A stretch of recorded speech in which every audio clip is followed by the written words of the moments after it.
Respect teachers base line assessment के हवाले से एक और इनिशिएटिव है, वो है थ्रू डिवाइजर लिंक के जरिए हम ये डाटा किस तरह पोर्टल पे रजिस्टर करेंगे, स्टेप बाय स्टेप इसको समझने की कोशिश करेंगे। यानी जो ऑलरेडी आपने असेसमेंट के प्रोसेस के दौरान जो डाटा आपने कलेक्ट किया, फिर इसको आपने एक स्कूल रिकॉर्डिंग शीट और स्कूल कंसोलिडेशन ऑफ के फॉर्म पे आपने ऑलरेडी इनको रजिस्टर किया। अब उसके बाद आपके व्हाट्सएप के थ्रू एक लिंक जाएगी, उस लिंक के थ्रू आपको वो सारा डाटा जो है रजिस्टर करना है। लेकिन यहाँ पे आपको एक चीज़ याद रखनी है, वो ये कि जो आपका स्कूल रिकॉर्डिंग शीट और इस लिंक के थ्रू जो भी आप इंफॉर्मेशन यहाँ पे सबमिट करोगे वो मैच होना चाहिए। तो सबसे पहले आपके व्हाट्सएप के थ्रू एक लिंक जाएगी। उस लिंक पर जब आप क्लिक करोगे तो आपका इंटरफेस कुछ इस तरह आएगा जो आपके इस वक्त स्क्रीन पे नजर आ रहा है। यहाँ पे जो आपका जो ये ऑप्शन एक नजर आ रहा है, यानी ये जिम्मेदारी जे एंड के जिम्मेदारी 2.0, इस पे आप क्लिक करोगे। लेकिन यहाँ पर एक चीज याद रखनी है, यानी जो पहली बार इस लिंक को क्लिक करेगा तो सबसे पहले उसको यूडाइस स्कूल का यूडाइस कोड देना जरूरी होगा, यानी उसके बगैर ये लिंक ओपन नहीं होगी।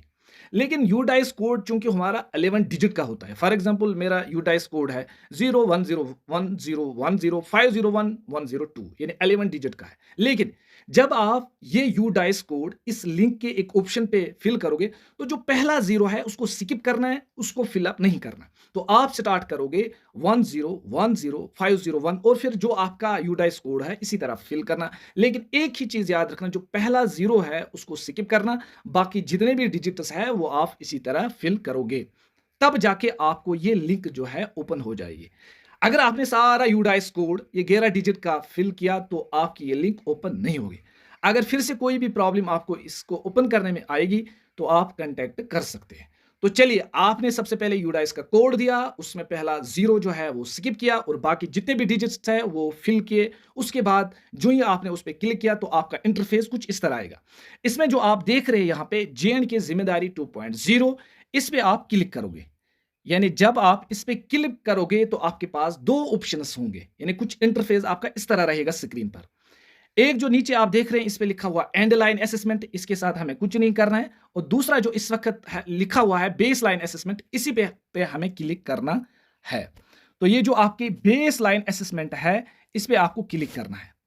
तो क्लिक करने के बाद, यानी जब आप इस पे क्लिक करोगे तो आपका इंटरफेस कुछ इस तरह आएगा। ऊपर से ही हेडिंग दी गई है बेस लाइन असेसमेंट, फिर लिखा हुआ है basic school information in case of Culbert schools, write the name of the parent school and submit the information jointly of Calvert school with parent school।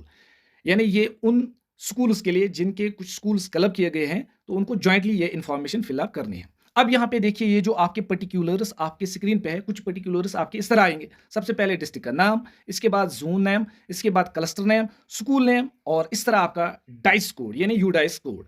अब यहां पर आपको क्या करना है, जीरो फिर से स्किप करना है। जिस तरह मैंने यहां पे जीरो स्किप किया है, यानी मैंने लिखा है 1010501102, इसी तरह आपका यूडाइस कोड भी होगा। अब हमारा काम जो है वो यहां से स्टार्ट होता है, यानी यहां से class third enrolment and assessment information. ये जो फॉर्मेट यानी ये जो गूगल शीट है या पोर्टल का जो आप ये शीट है, ये बिल्कुल मैच होना चाहिए आपके चाइल्ड रिकॉर्डिंग शीट और स्कूल कंसोलिडेशन फॉर्म के साथ। सपोज अगर मेरे स्कूल में, हम थोड़ा सा यहाँ पे डिमो करेंगे ताकि हमें अच्छी तरीके से समझ आएगा।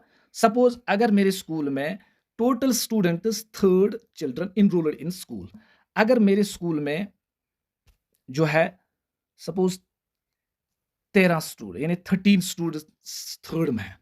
अब यहाँ पे लिखा है number of students children tested, यानी उस दिन जिस दिन आपने बेस लाइन असेसमेंट की है उस दिन कितने प्रेजेंट थे, यानी कितने बच्चों को आपने टेस्ट किया है, यहाँ पे लिखना है ये।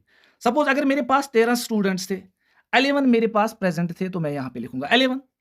अब जब 11 को मैंने उस दिन टेस्ट किया है, उसमें सबसे पहले एक कॉलम हमें देखना है number of beginner level children in Urdu class third. तो बिगिनर कितने थे उसमें जब मैंने टेस्ट किया। सपोज मुझे लगा कि जब मैंने टेस्ट किया तो मुझे लगा मेरे पास बिगिनर एक बच्चा है, तो मैंने यहाँ पर एक फिल किया। तो इस तरह इसके बाद यहाँ पे आपका इंटरफेस इस तरह रहेगा। उसके बाद लिखा हुआ है number of letter level children कितने हैं। सपोज इन ही 11 जो मेरे पास प्रेजेंट थे उनमें से मैं लिखूंगा मेरे पास 2 है। ये एक सैंपल डीमो मैं दे रहा हूं, ये एक्चुअल फिगर नहीं है। तो मैं लिखूंगा कि number of letter level children जो है वो 2 है। इस तरह आपके है number of word level children जो है वो मैं यहाँ पे 3 लिखूंगा। इसी के बाद लिखा हुआ है number of para level children in Urdu, तो मैं लिखूंगा 2, यानी पैरा लेवल के बच्चे जो है वो मैं 2 लिखूंगा। इस तरह मैं लिखूंगा number of story level children जो है वो मैं लिखूंगा 3। यानी यहाँ जो ये स्टोरी या पैरा या वर्ड जो है ये सिर्फ यहाँ पे ये रिफ्लेक्ट करते हैं कि बच्चे की जो कमांड है वो किस पे। अगर बच्चे की कमांड अच्छी है पैरा लेवल पे या स्टोरी लेवल पे, तो हम उसी कॉलम में उसको फिलअप करेंगे। तो इस तरह यहाँ पे एक और ऑप्शन लिखा हुआ है नंबर ऑफ, अच्छा ये जो अभी तक हमने जो कुछ ये पर्टिकुलर्स फिलअप किए ये हमने सब्जेक्ट यानी उर्दू सब्जेक्ट के फिलअप किए। तो इस तरह यहाँ से आपका ये उर्दू वाला सेक्शन जो है वो कंप्लीट हुआ, लेकिन वो भी क्लास 3rd का ही। ये भी आपका क्लास 3rd का, यानी यहाँ से यहाँ तक हमारा क्लास 3rd का जो है वो कंप्लीट हुआ, लेकिन सिर्फ और सिर्फ उर्दू का। ठीक, इसके बाद आपका न्यू पोर्शन आएगा वो है इंग्लिश का, यानी number of beginner level children in English. Same इसी तरह हम लिखेंगे कि सपोज अगर मेरे पास क्लास 3rd में जो रोल था वो मेरे पास यानी रोल था सपोज 13, तो मैं यहाँ पे लिखूंगा 13। इसके बाद लिखा हुआ फिर से number of beginner level children in English, तो मैं जो भी आपको लगेगा, अगर आपने 2 लिखा है, नंबर ऑफ लेटर लेवल क्या है तो 1 लिखूंगा। नंबर ऑफ वर्ड लेवल, ये इंग्लिश की बात हो रही है, इसी तरह मैं लिखूंगा 3। नंबर ऑफ पैरा लेवल पे, तो पैरा लेवल पे अगर आपको लिखना है तो मैं लिखूंगा यहाँ पे 2, या एज ए सैम्पल मैं देख रहा हूँ। बाकी एज पर रोल क्या होगा स्कूल्स में और प्रेजेंट कितने होंगे वो स्कूल्स पे डिपेंड करेगा, यानी ये केस टू केस सिचुएशन पे डिपेंड करेगा। तो यहाँ पर आपने जब ये फिल किया तो ये जो डाटा आप यहाँ पे फिल कर रहे हो ये सीधा मैच होना चाहिए आपके यानी चाइल्ड रिकॉर्डिंग शीट और उसके जो स्कूल कंसोलिडेशन फॉर्म है उसके साथ बिल्कुल ये मैच होना चाहिए। अगर उस पर भी लिखा हुआ है कि आपने नंबर ऑफ चिल्ड्रन टेस्टेड, यानी टेस्टेड का मतलब यहाँ पर यही है कि कितने प्रेजेंट थे उस टाइम जिनको आपने टेस्ट किया, सेम इसी तरह यहाँ पे भी वो फिगर जो है मैच होना चाहिए। तो इस तरह आप ये इंग्लिश का भी क्लास 3rd इंग्लिश खत्म होगा। सेम इसी तरह मैथ का क्लास 3rd का जो मैथ है वो भी सेम इसी तरह आप कंप्लीट करोगे। तो मैथ को मैं भी यहाँ से ऐड करूँगा। चलिए सपोज अगर यहाँ पे मैथ के भी चूंकि क्लास 3rd का ही है तो 13 स्टूडेंट्स मेरे टोटल रोल है, उसमें जो मुझे मैंने टेस्ट किए या जिस दिन प्रेजेंट थे बच्चे वो 11 थे। तो उसमें लिखा हुआ है यहाँ पे number of beginner level children in, तो मैं लिखूंगा एक ही है। Number of children 1 to 9 level, यानी 1 to 9 लेवल जो वो बच्चे हैं जो बिल्कुल 1 to 9 लेवल जो है वो बिल्कुल इसको रिकग्नाइज कर रहे हैं इन नंबर्स को और इनको आइडेंटिफाई भी कर पा रहे हैं 1 to 9, तो हम इनको यहाँ इसमें लिखेंगे। बिगनर वो है जो ना नंबर्स को अभी आइडेंटिफाई कर पा रहा है, ना रिकग्नाइज कर पा रहा है, ना इनको लिख पा रहा है, तो अब हम उसको एज ए कंसिडर करेंगे बिगनर। लेकिन जो बच्चे बिल्कुल 1 to 9 तक अच्छी तरह से पढ़ पा रहे हैं, उनको फिर रिकग्नाइज भी कर पा रहे हैं, आइडेंटिफाई कर रहे हैं, तब हमें इसको इस कॉलम में लिखना है। सपोज अगर मैंने क्लास 3rd का लिया तो मुझे ये 2 बच्चे, तो मैं यहाँ पे 2 लिखूंगा। फिर इसी तरह नंबर ऑफ चिल्ड्रन 10 to 99, तब वहां से मैं इसी तरह इसको फिलअप करते जाऊंगा और ये सीधा सारा मैच होना चाहिए। अब यहाँ पे एक ऑप्शन इसने यहाँ पे लिखी है एडिशन के पार्ट में, यानी यहाँ पे अगर आप देखेंगे तो एडिशन वाला पार्ट इसने लिखा number of children who left the question blank class 3rd, यानी जो आपने वो टेस्ट टूल उनके सामने रखा, कुछ बच्चे ऐसे भी होंगे ना जिन्होंने उनके साथ छेड़ा भी नहीं होगा, उन्होंने ऐसा ही रखा है, तब आप इसको यहाँ पे मेंशन करोगे, तब आप इसको यहाँ पे मेंशन करोगे। तो इस तरह ये मैथमेटिक्स का जो है पोर्शन कंप्लीट आपका होगा। यहाँ पे एक और कॉलम है, यहाँ पे लिखा हुआ है जैसे एडिशन वाले पार्ट में लिखा है number of children who solve the question incorrectly, आप यहाँ पे वो मेंशन करोगे। इसी तरह लिखा हुआ है एडिशन वाले पार्ट में एक और number of children who solve the question correctly, तो यहाँ पर ये मेंशन करोगे। इस तरह आपका जो है धीरे करके ये 3rd का पोर्शन जो क्लास 3rd का खत्म होगा। उसके बाद आपका सेम इसी तरह क्लास 4th का असेसमेंट आएगी, इसमें भी आपका एनरोलमेंट एंड असेसमेंट इंफॉर्मेशन होगी। आपके पास फिर से आएगी total students in 4th class children enrolled in school, यानी आपके पास क्लास 4th के कितने चिल्ड्रन है ये आपको लिखना है। सपोज मेरे पास जो है क्लास 6, मैंने 4th के स्टूडेंट्स को लिया, चलो एक डेमो यहाँ पर भी देंगे। सपोज मेरे स्कूल में टोटल रोल जो है क्लास 4th के वो है 20, तो मैं यहाँ पे 20 लिखूंगा। ठीक, अब यहाँ पे लिखा हुआ है number of students for the children test, यानी जो उस दिन प्रेजेंट थे जिनको मैंने ये टेस्ट टूल इस्तेमाल किया, यानी जिनको मैंने असेस किया।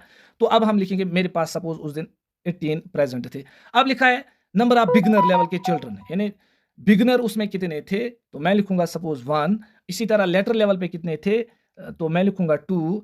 इस तरह वर्ड लेवल पे कितने थे, तो मैं लिखूंगा 4। इस तरह ये कॉलम आपका ऊपर जाएगा। ठीक है, फिर जो है फिर लिखा हुआ है नंबर ऑफ वर्ड लेवल पे, मैं लिखूंगा यहाँ पे 4। वर्ड लेवल पे मैं लिखूंगा 4। फिर इसी तरह पैरा लेवल पे लिखूंगा 6 और स्टोरी लेवल पे मैं रखूंगा सपोज 5। तो इस तरह ये आपका पहला उर्दू सब्जेक्ट का कंप्लीट हो जाएगा। सेम इसी तरह फिर इंग्लिश का भी है, सेम इसी तरह मैथमेटिक्स का भी है, और फिर आपका क्लास 4th का जो है वो कंप्लीट होगा। अब यहाँ पे दो चीजों पे ख्याल रखना। नंबर 1, यानी ये जो कॉलम आप भर रहे हैं बिगिनर के या वर्ड लेवल या लेटर लेवल या पैरा लेवल या स्टोरी लेवल में जितने आप स्टूडेंट्स आप फिल कर रहे हैं, सेम ये मैच करने चाहिए नंबर ऑफ स्टूडेंट्स टेस्टेड जो पहला कॉलम है इसमें, ताकि ये इनके साथ मैच होगा।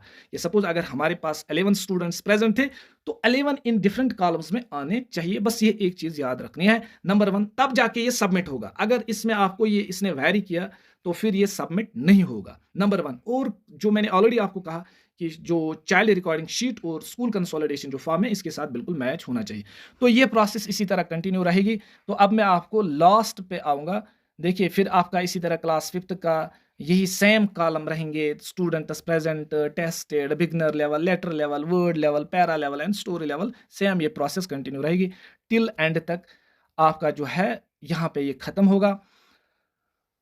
यहाँ पे फिर आपको ये सेव करना है, ये जो ऑप्शन है सेव करना है, यहाँ से ये सेव करना है। फिर आप इसी तरह स्क्रीनशॉट इसका सेंड करोगे तो इस तरह आपकी जो है बेस लाइन असेसमेंट जो है कंप्लीट होगी। तो बेस लाइन असेसमेंट के जो कंपोनेंट्स है वो 3 है। नंबर 1, पहले आप उन टेस्ट टूल्स को अच्छे तरीके से इस्तेमाल करोगे, यानी बच्चों का टेस्ट करोगे। एक सिंपल टूल के जरिए ही, असेसमेंट टेस्ट हम नहीं कहेंगे बल्कि असेसमेंट कहेंगे।